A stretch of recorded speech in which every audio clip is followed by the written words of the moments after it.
The clatter of fine china and the low hum of privileged conversation were the soundtrack to Clara's life. 5 nights a week, she moved through the opulent dining room of the Gilded Spoon, a ghost in a crisp black uniform. Her steps were silent, her smile practiced, her presence meant to be felt but not seen. By day, she was Clara Evans, a third-year medical student drowning in textbooks and debt, memorizing the intricate pathways of the human nervous system. By night, she was just Clara, a vessel for delivering seared scallops and vintage Bordeaux to people who spent more on a single meal than she made in a month. The duality was jarring, but necessary. The Gilded Spoon, with its exorbitant prices and generous tippers, was the only thing keeping her dream of becoming Dr. Evans alive.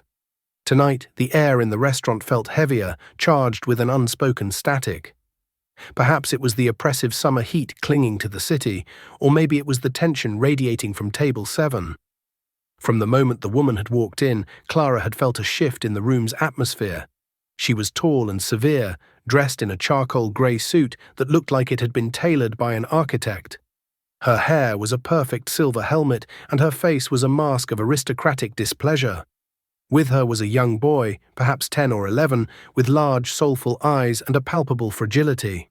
He clung to his mother's arm, his gaze flitting nervously around the grand room. The woman's name, according to the reservation, was Eleanor Vance. The name whispered of old money and unshakable influence. She had dismissed the host with a flick of her wrist and demanded the most secluded table, her voice a low, cutting whisper that carried farther than a shout. Clara approached Table 7 with her professional smile firmly in place. "Good evening. My name is Clara, and I'll be taking care of you tonight. May I start you with some water? We have still or sparkling?" Eleanor Vance didn't look at her. Her eyes were fixed on her son, Leo, adjusting his collar with sharp, precise movements. "Still. And bring him a glass of lukewarm water with a single slice of lemon. No ice. The lemon must be organic. I trust your establishment sources its produce responsibly."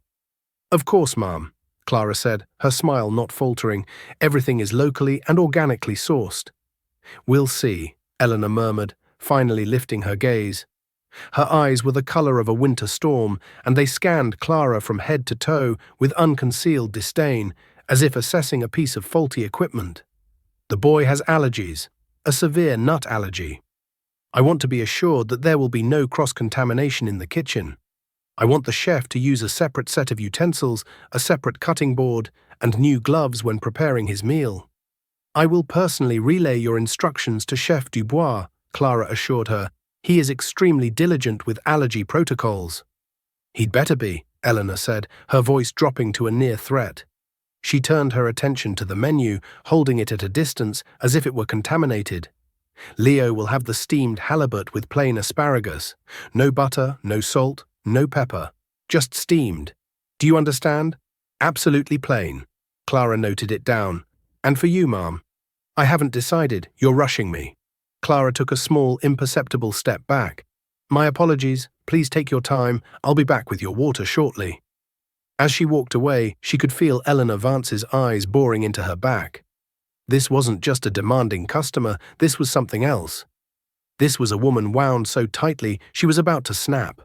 Clara glanced back at the table and saw Eleanor murmuring to her son, her severe expression softening for a fraction of a second as she smoothed his hair. The boy, Leo, looked small and pale under the golden light of the chandelier, a fragile porcelain doll in a world of polished mahogany and steel. A pang of sympathy shot through Clara, not for the mother, but for the child who had to navigate the world under such an intense, suffocating shadow. She shook it off. Sympathy didn't pay tuition, she had a job to do. When she returned with the water, Eleanor was already tapping her lacquered nails on the starched white tablecloth. "You took your time," she stated, not asked. "I was ensuring the kitchen was fully briefed on your son's dietary needs, ma'am," Clara replied smoothly, placing the glasses down with a steady hand. Leo took a small sip of his lukewarm water. "It's nice, Mommy," he whispered. "It's water, Leo," Eleanor corrected, her voice sharp. "It's not meant to be nice. It's for hydration." Clara retreated again, the tension from the table clinging to her like a shroud. Over the next hour, the ordeal intensified. The bread basket was sent back because the crust was aggressively rustic. The sommelier was summoned and then summarily dismissed because his suggestion of a Sancerre was insultingly pedestrian. Eleanor Vance seemed determined to find fault in everything, her complaints growing more specific and more personal. Clara moved with the grace of a seasoned professional, her face a serene mask, her voice a low, calming murmur. Inside, however, a slow burn was starting. She recognized the pattern. She'd seen it in the emergency room during her clinical rotations, the lashing out of a family member terrified of losing control. Eleanor's anger wasn't about the food or the service, it was a shield. A weapon against a fear so profound it was poisoning her from the inside out. But understanding it didn't make it any easier to endure. Finally, the main courses arrived. Clara carried the heavy silver tray, her muscles aching from the long shift. She placed the plates down with practiced precision, the perfectly seared duck breast for Eleanor and the stark, plain steamed halibut and asparagus for Leo. Eleanor stared at her son's plate for a long, silent moment. She picked up a fork and prodded a single spear of asparagus. "This is cold," she said, her voice dangerously quiet. "Mom, it was steamed and plated just moments ago," Clara said, trying to keep her own voice even. "Are you calling me a liar?" Eleanor's eyes snapped up, locking onto Clara's. "It is cold. My son cannot eat cold food. It upsets his delicate constitution. Take it back, and have the chef make it again. Properly this time." Leo looked down at his plate, his lower lip trembling. "It's okay, Mommy. I can eat it." "No, Leo, it is not okay," Eleanor snapped, her attention returning to her son. "You deserve to have your food served at the correct temperature. We are paying for a service, for a standard of quality. We will not accept anything less." Clara felt a dozen pairs of eyes from nearby tables turned toward them. The low hum of conversation faltered. "Of course, Mom. I will have a fresh plate brought out immediately," she said, reaching for the plate. As her fingers brushed the warm ceramic, Eleanor's hand shot out and clamped around her wrist. Her grip was surprisingly strong, her nails digging into Clara's skin. "And you," she hissed, her face inches from Clara's, "will learn to do your job correctly. This entire evening has been a parade of incompetence, and you are the ringleader." The accusation, so public and so venomous, finally cracked Clara's professional facade. The exhaustion of her double life, the sleepless nights studying, the endless hours on her feet, crashed over her. "Mom," she said, her voice tighter than she intended, "I am doing my best to accommodate your requests." "Your best is pathetic," Eleanor spat. "People like you, with your feigned pleasantries and empty smiles, you have no idea what real pressure is. You float through life in a bubble of mediocrity." Something inside Clara broke. It wasn't just the insult, it was the woman's utter blindness, her assumption that the life of a waitress was simple and devoid of struggle. It was the injustice of being a punching bag for a wealthy woman's unarticulated rage. But before she could say a word, she noticed something else. Leo, the silent boy at the center of this storm, had gone rigid.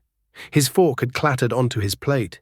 His large, soulful eyes were fixed on a point in the middle distance, a strange, glassy sheen covering them.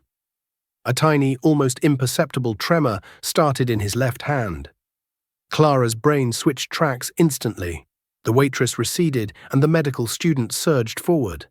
The signs were subtle but unmistakable. An absent seizure? A focal onset.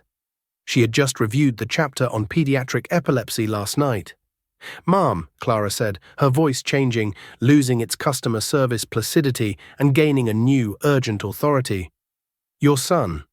Look at your son." Eleanor, still caught in her tirade, glanced at Leo distractedly. "Leo, stop that. Sit up straight." But the tremor was spreading. Leo's head began to twitch, a series of tiny, horrifying jerks. A thin line of saliva trickled from the corner of his mouth. Panic, cold and absolute, finally pierced Eleanor Vance's armor of fury. Her face went slack with terror. Leo, baby, what is it?" The situation was escalating with terrifying speed. Clara knew they had seconds, not minutes. She tried to pull her wrist free from Eleanor's grip. "Let go of me," she commanded. "He's having a seizure. We need to help him." Eleanor's mind, however, seemed to have short-circuited. She saw Clara's urgent movement not as an attempt to help, but as an act of aggression, an affront to her authority in this moment of supreme crisis. Her fear, raw and primal, curdled back into rage. It was all this girl's fault. The stress, the cold food, the incompetence, she was the cause of this. "You stay away from him," Eleanor shrieked, a wild, cornered sound, and with all her strength she shoved Clara backward. Clara was off balance, caught completely by surprise. Her heel caught on the leg of a nearby chair. She stumbled, her arms flailing for something to hold on to, but there was only air. She went down hard, her head cracked against the polished floor, and a starburst of pain exploded behind her eyes. The last thing she saw before the world tilted was Leo's small body beginning to convulse violently, and the look of pure, unadulterated horror on his mother's face. The restaurant, once a bastion of quiet elegance, erupted into chaos. The sound of the impact of a human body hitting the hard floor was sickeningly loud in the suddenly silent dining room. For a moment, there was only the echo of Eleanor's shriek and the sharp crack of Clara's head against the marble. Then, the silence was shattered by a collective gasp from the surrounding diners, but Clara barely registered it. The pain in her skull was a white-hot nova, momentarily blinding her. She lay on the floor, the starched scent of tablecloths and the rich aroma of duck confit filling her senses, a surreal backdrop to the unfolding nightmare. Her vision swam back into focus just in time to see the true horror begin. Leo's seizure was no longer subtle. It had exploded into a full-blown tonic-clonic convulsion. His small body went rigid, his back arching off the chair as every muscle contracted at once. A strangled cry escaped his lips as the air was forced from his lungs. Then the rhythmic, violent shaking began. His arms and legs flailed, striking the table with terrifying force. Glassware and silverware clattered to the floor, shattering and skittering across the marble. The restaurant dissolved into panic. Diners leapt from their seats, some screaming, others fumbling for their phones. The staff, trained for wine spills and dropped forks, were frozen in a state of collective shock. Eleanor Vance stood over her son, a statue of pure terror. The imperious woman who had commanded the room with an iron will was gone, replaced by a mother watching her child be consumed by a neurological storm. "Leo, oh God, Leo," she cried, her voice a raw, ragged thing. She reached for him, then pulled her hands back, terrified of doing the wrong thing, of making it worse. "Somebody do something. Call a doctor. Call 911. The manager, a perpetually flustered man named Mr. Abernathy, rushed forward. "Ma'am, we're calling for an ambulance right now. Please, everyone, give them some space." But Eleanor wasn't listening. Her eyes were wild, darting around the room as if searching for an answer in the gilded wallpaper. She fumbled in her oversized designer handbag, her hands shaking so badly she could barely work the clasp. She pulled out a small, insulated pouch. "I have it. I have his medicine," she stammered, her fingers struggling with the zipper. "It's a new protocol. We have the order." We were on our way to the hospital to get it started. On the floor, the pain in Clara's head was beginning to subside, replaced by a surge of pure adrenaline. The medical student in her had taken complete control, shoving aside the hurt and humiliated waitress. She pushed herself up onto her elbows, her vision still slightly blurred at the edges. She saw the scene with a chilling, clinical clarity. The boy's convulsions, the cyanosis beginning to tinge his lips, a sign of oxygen deprivation. The panicked, useless actions of his mother. "Don't." The word ripped from Clara's throat, raw and commanding. It cut through the noise, and for a second, several people, including Eleanor, turned to look at the waitress on the floor. Clara struggled to her feet, swaying slightly. A trickle of warmth ran down the side of her neck. Blood. She ignored it. "Don't inject him with anything yet," she said, her voice gaining strength. She took a step toward the table, her eyes locked on Leo. "We need to time the seizure. Has he ever had one last this long before?" Eleanor stared at her, her expression a mixture of fear and renewed hostility. "Who are you to tell me what to do? You're a waitress. You know nothing." "I'm a third-year medical student," Clara shot back, the words sharp and precise. "And right now, I know more than a panicked mother. Is he on a ketogenic diet? Is he taking valproic acid? Clonazepam? We need to protect his head and clear his airway. Get him on the floor." Her authority was undeniable. Mr. Abernathy and another waiter, seeing someone finally taking charge, moved to help. Together, they gently guided Leo from the chair onto the carpeted floor, turning him carefully onto his side to allow the saliva to drain from his mouth, preventing him from choking. Clara was there in an instant, kneeling beside him, her hand gently cradling the back of his head to protect it from the unforgiving marble.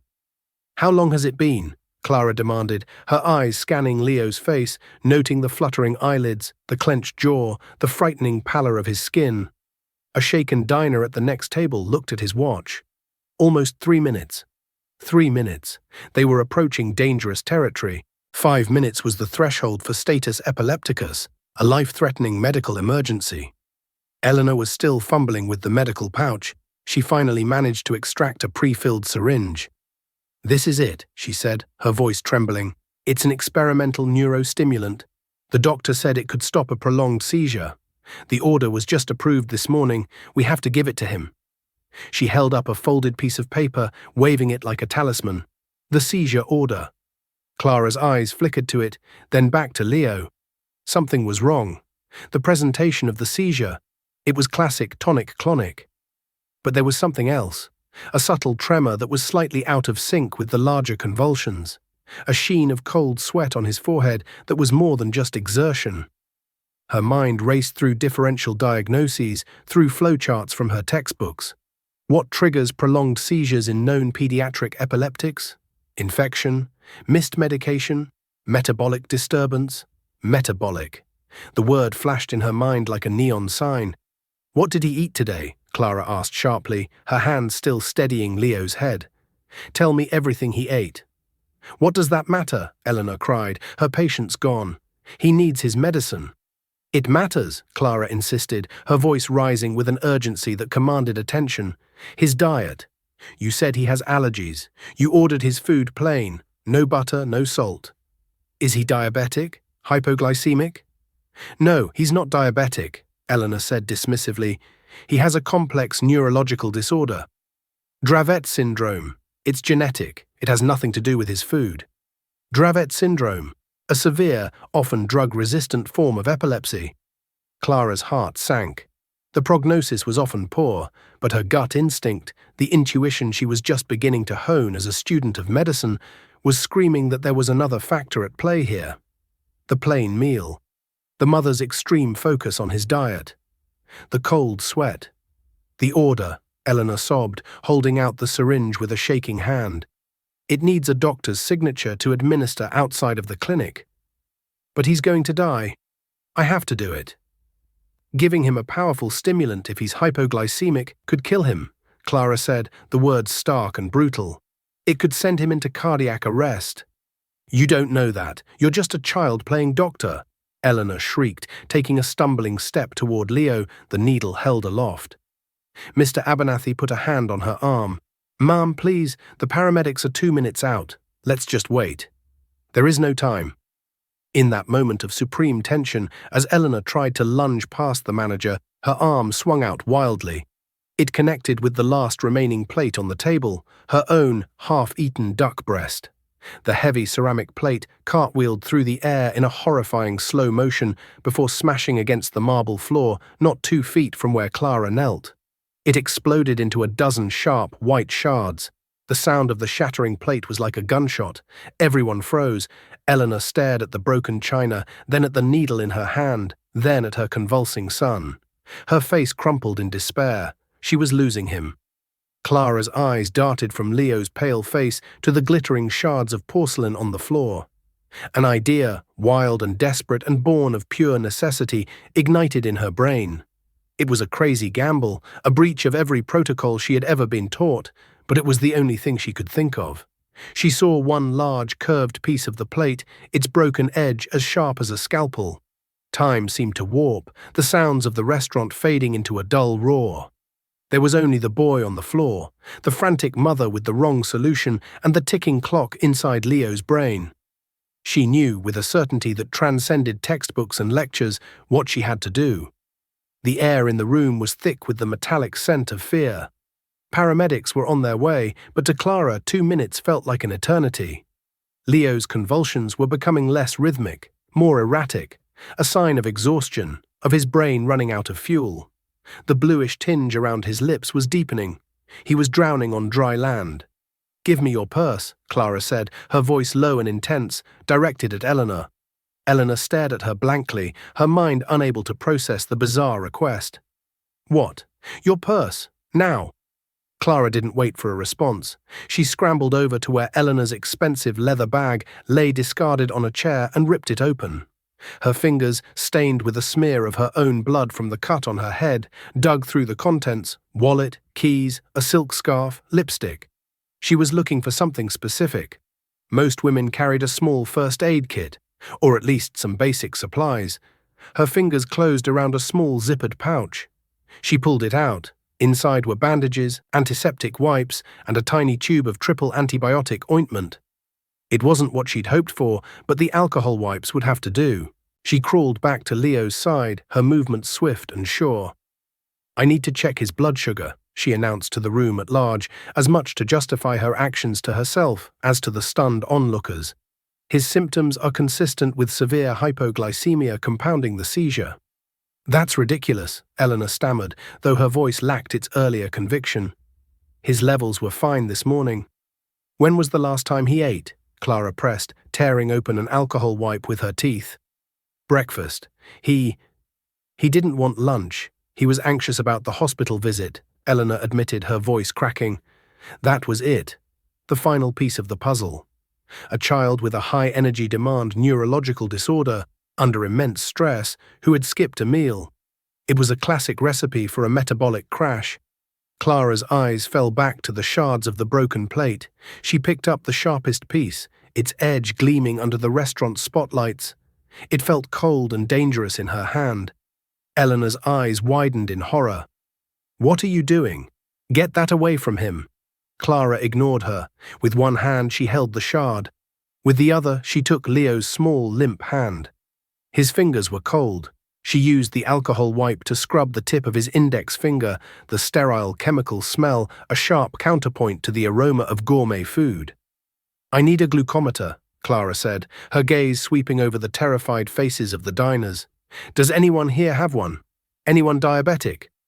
A frantic search began. Purses were opened, pockets were patted. An elderly man in the corner, his face pale with shock, raised a shaking hand. "I do. In my jacket." His wife hurried to their table, retrieved a small black case, and rushed it over to Clara, her hands trembling as she passed it down. Clara took it with a grateful nod. Her hands moved with an eerie calm, a practiced efficiency that belied the chaos around her. She unzipped the case, pulled out the small electronic device and a test strip, and inserted the strip into the meter. The device beeped to life, ready. This was the moment of truth. She looked at Eleanor, whose face was a mask of disbelief and terror. "The seizure order you have," Clara said, her voice steady and clear, "is for a drug to be administered by a doctor. I'm not a doctor, not yet. But right now, his life is on the line, and I am making a clinical decision. This," she said, holding up the gleaming white shard, "this is my signature on that decision. This is me taking responsibility." It wasn't a signature on paper. It was something far more profound. It was a signature written in action, a pledge made in the crucible of a crisis. Before anyone could object, she turned her attention back to Leo. With a quick, precise movement, she used the sharp point of the porcelain to prick the tip of his sterilized finger. It was a crude lancet, but it was effective. A single perfect ruby-red drop of blood welled up. She gently squeezed his finger and touched the test strip to the blood. The strip wicked it up instantly. The glucometer beeped as it began its analysis. The next 5 seconds stretched into an eternity. The only sounds were Leo's ragged breathing and the frantic, shallow breaths of his mother. The digital screen on the glucometer flashed. Then the number appeared. Clara sucked in a sharp breath. The number was critically, dangerously low. A normal fasting blood sugar level should be between 70 and 100. Below 55 was considered severe hypoglycemia. 42 was a level that could induce coma, brain damage, or death. Her wild, desperate gamble had been right. 42, she said, the words hanging in the air like a verdict. She held up the meter for Eleanor to see. He's not just seizing, he's crashing. His brain has no sugar, no fuel. That experimental drug would have been a death sentence. The color drained from Eleanor Vance's face. The syringe slipped from her nerveless fingers and clattered onto the floor. The folded seizure order fluttered down beside it. She stared at the number on the screen, then at Clara, her eyes filled with a dawning, catastrophic understanding. In her obsessive quest to manage her son's primary condition, she had completely missed the more immediate and far more preventable threat. Her control, her meticulous planning, her rage, it had all been a blindfold. "Oh God," Eleanor whispered, her hands flying to her mouth, "what have I done?" But Clara was already moving on to the next step. "Sugar," she commanded, her voice sharp as glass. "I need sugar, now, honey, sugar packets, orange juice, anything." The restaurant staff, who had been watching in stunned silence, snapped into action. A waiter sprinted toward the kitchen. Mr. Abernathy ran to the bar. Within seconds, Clara was surrounded by offerings: a bowl of sugar packets, a small pitcher of honey from the cheese course, a glass of fresh squeezed orange juice. Honey, Clara decided. It was viscous, easier to control, and less of a choking hazard than liquid. She tore open a sugar packet and dipped her finger into the honey, coating it, then adding a layer of granulated sugar for a faster-acting dose. Leo's jaw was still clenched tight. Forcing it open could break his teeth. "Help me keep him on his side," she instructed Mr. Abernathy. Gently, she inserted her sticky finger into Leo's mouth, rubbing the concentrated sugar paste against the inside of his cheek and gums. The buccal mucosa, the lining of the cheek, was rich in blood vessels and would absorb the sugar directly into his bloodstream, bypassing the need for him to swallow. She repeated the process, her movements focused and efficient. She was no longer in a restaurant. She was in an emergency room, a trauma bay. The world had shrunk to this small boy and the desperate race against time to refuel his starving brain. And then, a miracle. As the sugar began to hit his system, a change occurred. The violent convulsions started to lessen, the rigidity in his limbs softening. The frantic, jerky movements smoothed out into a low-grade tremor. His breathing, though still shallow, became less ragged. A hint of color began to return to his cheeks and lips. Just as the seizure finally subsided, leaving Leo limp and unconscious on the floor, the wail of sirens grew from a distant cry to a roar outside the restaurant's grand entrance. The front doors burst open, and 2 paramedics rushed in, their gear-laden gurneys rattling behind them. They took in the scene at a glance: the terrified diners, the shattered plate, the pale boy on the floor, and the young woman in a waitress uniform kneeling over him, her face streaked with grime and blood, her hands sticky with honey. "What do we have?" the lead paramedic, a burly man with a calm demeanor, asked as he knelt beside Clara. Clara didn't look up. She was checking Leo's pulse. Male, approximately 10 years old, known history of Dravet syndrome. Presented with a tonic-clonic seizure lasting over 5 minutes. Mother was about to administer an experimental neurostimulant, but I suspected hypoglycemia. She held up the glucometer. His blood sugar was 42. I administered buccal honey and sugar. Seizure has just terminated. He's postictal now. The paramedic's eyes widened slightly as he took in the number on the glucometer. He looked from the device to the makeshift lancet, the shard of broken plate still lying on the floor, and then to Clara. A flicker of profound respect, of astonishment crossed his face. He had walked into a 5-star restaurant and found a field medic. "You did good, kid," he said, his voice gruff with approval. "You did real good."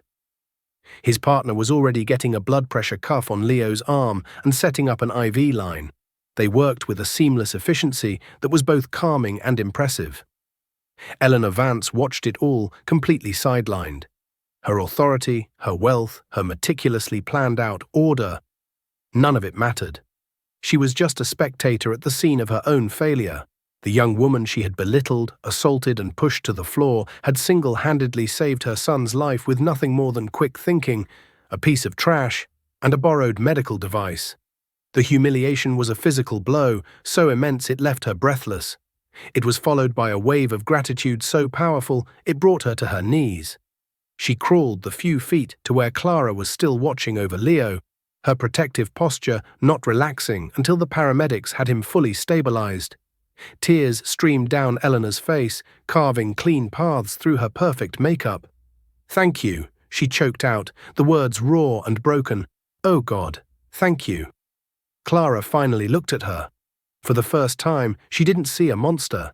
She saw a terrified mother who had almost made a fatal mistake. There was no triumph in Clara's eyes, only a deep, bone-weary exhaustion and a profound sadness for the boy who had to live through it all. "Just take care of your son," Clara said softly. As the paramedics loaded Leo onto the gurney, ready to transport him to the hospital, the lead medic paused and looked at Clara. "You've got a nasty cut on your head. We should take you in and get you checked out too." Clara touched her head, her fingers coming away sticky with drying blood. She had forgotten all about it. The adrenaline was beginning to fade, and a throbbing ache was taking its place. "I'm okay," she said, shaking her head. "I'm fine." But she wasn't. As she watched the gurney disappear through the doors, the strength that had held her up for the last 10 minutes vanished. The room began to spin. The faces of the diners swam in her vision, the sounds of the restaurant warped and faded, her legs buckled, and for the second time that night, the world went dark as she collapsed onto the floor. Clara awoke to the sterile smell of antiseptic and the rhythmic beeping of a heart monitor. A dull, persistent ache throbbed at the back of her head. She blinked, her eyes struggling to adjust to the soft clinical light. She wasn't in the opulent dining room of the Gilded Spoon anymore. She was in a hospital bed, an IV line taped neatly to the back of her hand. A crisp white blanket was tucked snugly around her. A nurse with a kind, round face noticed her stirring.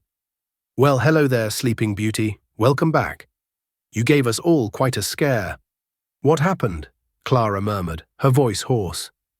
"You collapsed from exhaustion and a mild concussion," the nurse explained, checking the readings on the monitor. "Not surprising, given the circumstances. The paramedics brought you in right after the boy. You've been out for a couple of hours." "Leo," Clara said, the name coming to her lips instantly. "The boy. Is he okay?" The nurse smiled. "He's more than okay, thanks to you. He's a few doors down in pediatric ICU for observation, but his blood sugar is stable and his vitals are strong. You saved him from serious, permanent brain damage. Maybe even saved his life. You're the talk of the hospital." Relief washed over Clara so completely it felt like a physical wave, leaving her limp against the pillows. She had done the right thing. Her wild, protocol-breaking gamble had paid off. "His mother," the nurse continued, lowering her voice slightly, "has been sitting in the hallway outside your room ever since you were admitted. She refuses to leave. She's asked to see you the moment you woke up. Should I let her in?" A knot of apprehension tightened in Clara's stomach. She didn't know if she had the strength to face Eleanor Vance again. The memory of the woman's venomous words, of her hand clamping down on her wrist, of the violent shove was still painfully fresh. But then she thought of Leo and the terror in his mother's eyes. "Okay," Clara whispered, "let her in." A moment later, the door swished open and Eleanor Vance entered. She looked like a completely different person. Her severe grey suit was rumpled, her perfect silver hair was disheveled, and her face was stripped of all its makeup and aristocratic hauteur. She looked older, smaller, and profoundly fragile. She clutched her expensive handbag to her chest like a shield. She stood by the door for a long moment, simply looking at Clara, her expression a complex tapestry of shame, gratitude, and awe. "They told me you have a concussion," Eleanor said, her voice barely a whisper. "Because of me. I pushed you." Clara didn't answer. She just watched the woman, waiting. "There is no excuse for my behavior," Eleanor continued, taking a hesitant step into the room. "Not for what I said to you, and certainly not for what I did. I was unhinged. I have spent the last 8 years of my life fighting. Fighting doctors, fighting insurance companies, fighting my son's own body. That fight has turned me into something hard and cruel. I see threats everywhere. When Leo started seizing and you tried to take control, I saw you as another threat, another obstacle. I was wrong. I was so terribly, horribly wrong. She stopped beside Clara's bed, her eyes swimming with unshed tears. You were the only person in that entire room who knew what to do. The only one who saw him, really saw what was happening to him. I was so focused on the monster I knew, the Dravet, that I couldn't see the simple, solvable problem right in front of me. You did. You saved him. She finally broke, her composure shattering, sobs racked her body, quiet but violent. I almost killed my own son, she wept, covering her face with her hands. My pride, my arrogance, I almost killed him. Clara watched her for a long moment. The anger she had felt, the humiliation, it all seemed to be dissolving, replaced by a weary empathy. This was what lay beneath the rage, a mother's terror and a mother's guilt. You were scared, Clara said softly, the words surprising even herself. When you're scared, you don't think clearly. Eleanor looked up, her face streaked with tears. That doesn't absolve me. I need to make this right. First, your medical bills. I've already taken care of them, all of them. And the restaurant, I spoke to your manager. I told him exactly what happened, that I assaulted you. I insisted that they pay you for your full shift, and any time you need to recover. They will not be firing you. I don't think I can go back there, Clara said quietly. The Gilded Spoon was no longer just a source of income. It was the scene of a trauma. You won't have to, Eleanor said quickly. That's the other thing. I had my assistant do some research while I was waiting. I know you're a medical student at Northwood University. I know you're at the top of your class, and I know you're financing your education by yourself. She took a deep breath, steeling herself. I want to pay for the rest of your tuition, all of it, and your living expenses. I want you to be able to quit that job and focus solely on your studies, so you can become the doctor you are so clearly meant to be. Clara was stunned into silence. It was an incredible, life-altering offer. It was the answer to every prayer she'd whispered over her textbooks at 3 a.m. It was freedom. But it also felt wrong, like blood money.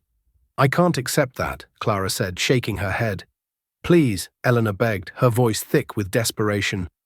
Don't think of it as a payment for what you did. Think of it as an investment. An investment in a brilliant future doctor who the world desperately needs. Let me do this one good thing to try and balance the scales of the awful thing I did. Please, it's not for you. It's for me. I need this. The rawness of her plea, the sheer desperation for some kind of redemption, was what finally reached Clara. This wasn't a transaction. It was an act of penance.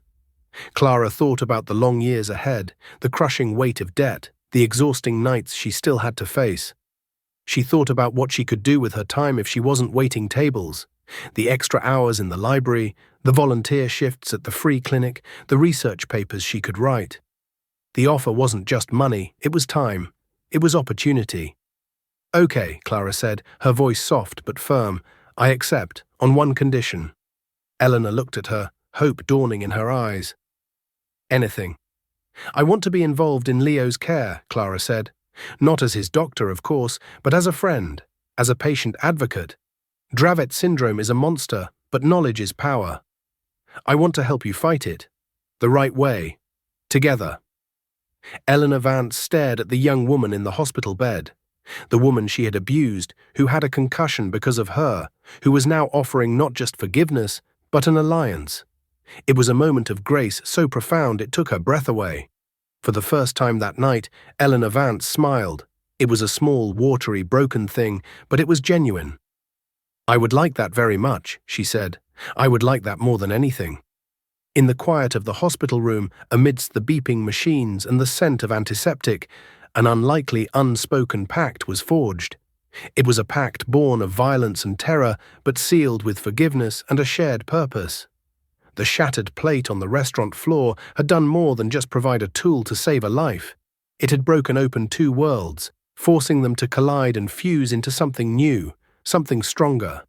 The waitress and the wealthy tyrant were gone. In their place were two women, bound by the life of a small, fragile boy. 6 years passed. The incident at the Gilded Spoon became a story, a legend whispered between a select few, a defining moment that had sent several lives careening onto new, unexpected paths. The restaurant itself eventually closed, unable to shake the shadow of that dramatic night. For Clara, the memory was a scar, but one that no longer ached. It was a reminder of the night her life truly began. Dr. Clara Evans walked the pristine, sunlit corridors of the Vance Pediatric Neurology Center. Her white coat crisp, her stride confident. The name on the building was no coincidence. Eleanor, true to her word and with the fierce determination she had once used to terrorize restaurant staff, had poured her fortune and energy into creating a state-of-the-art research and treatment facility. She had become a formidable force in the world of pediatric epilepsy, a tireless advocate and fundraiser. Her hardness had been reforged, its sharp edges now used to cut through red tape and champion new research, not to wound waitresses. Clara was the center's rising star. After graduating at the top of her class, she had specialized in pediatric neurology, her focus laser-sharp. Her unique combination of brilliant clinical intuition and deep, unwavering empathy made her a favorite among the young patients and their terrified parents. She never forgot what it felt like to be on the other side, to be the one whose life was in a stranger's hands. She stopped outside a private room, a warm smile gracing her lips. Pushing the door open, she found Leo Vance sitting up in a comfortable chair, sketching furiously in a large notepad. At 17, he was no longer the fragile, pale boy from the restaurant. He was a tall, lean young man, though his movements were still careful. His eyes, once wide with anxiety, were now bright with intelligence and a quiet wit. The years of tailored treatments, many of them pioneered at this very center, had worked wonders. His seizures were not gone, but they were managed, controlled, allowing him to live a life that had once seemed impossible. "Trying to put Picasso out of business again, Leo?" Clara asked, her voice full of affection. Leo looked up, his face breaking into a wide grin. "Dr. Evans, to what do I owe the honor? Don't you have bigger brains to fry?" "None as interesting as yours," she quipped, tapping his sketchbook playfully.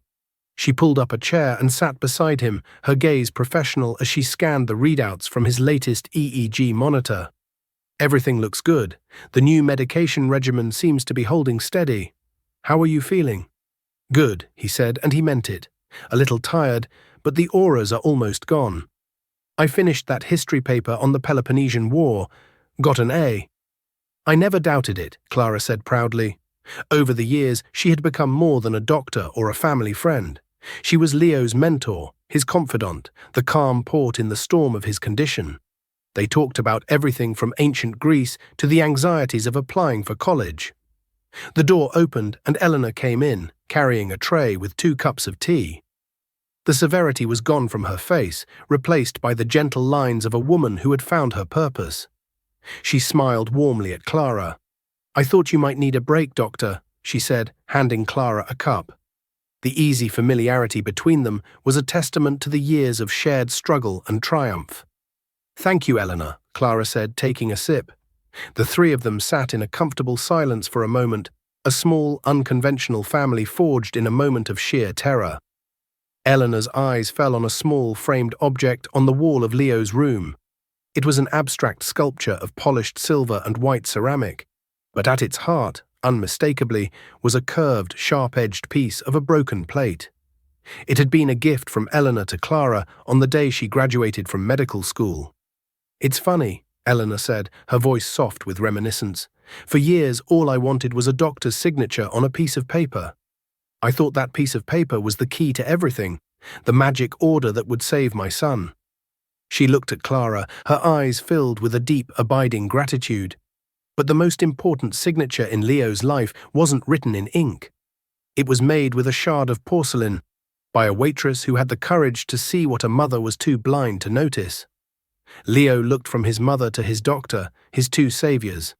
He knew the story by heart. He knew that his life had been balanced on the razor's edge of that broken plate. Clara reached out and placed her hand on his arm. "We all just did what we had to do," she said simply. But it was more than that. It was a story of how a moment of violence could lead to a lifetime of healing, how a terrible mistake could pave the way for a beautiful redemption, and how sometimes the person who saves you isn't the one you expect. It's the ghost in the uniform, the silent observer who, when the world shatters, is the only one brave enough to pick up the pieces and use them to sign their name on the future.